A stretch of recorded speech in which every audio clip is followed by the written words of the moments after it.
Brilliant, Matt. Right up the top, what is alligator weed? Alligator weed is an exclusion pest under our regional pest management plan.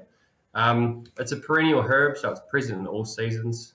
Um, Came from South America originally, but it came to New Zealand in the early 1900s. The first place it was found was sort of up near Dargaville, and it's thought to have come in on contaminated ballast water.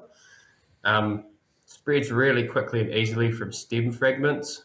Um, it's mostly hollow. The actual stem fragments are mostly hollow, so they break really easily, and wherever they break off, um, wherever those stem fragments go, they will just reroot and attempt to form new colonies. The patch can double in size in 2 months. It's a real problem, real problem.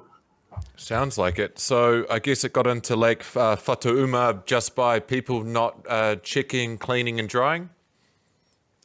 That would be my guess, but I can't say as to exactly how it got there. It would just be speculating, really.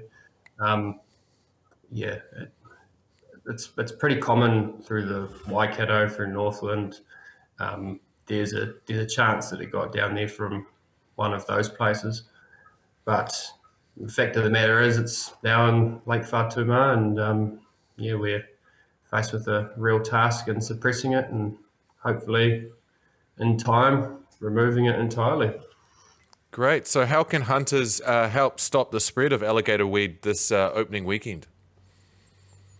So I think the first thing would be to, if you've got any suspicions about the waterway that you're shooting on, um, report anything suspicious as far as pest plants, anything that looks a bit funny that you haven't seen before.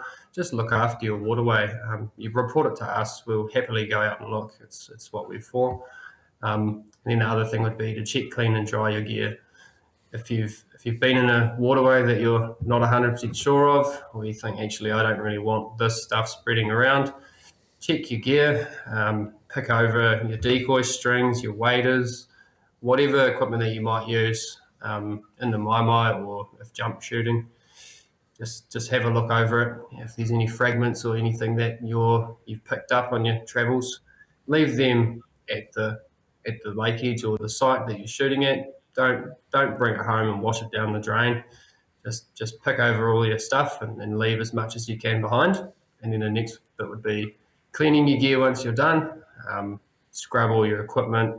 We'll soak it in a light detergent solution, sort of around 10%, and then dry it out.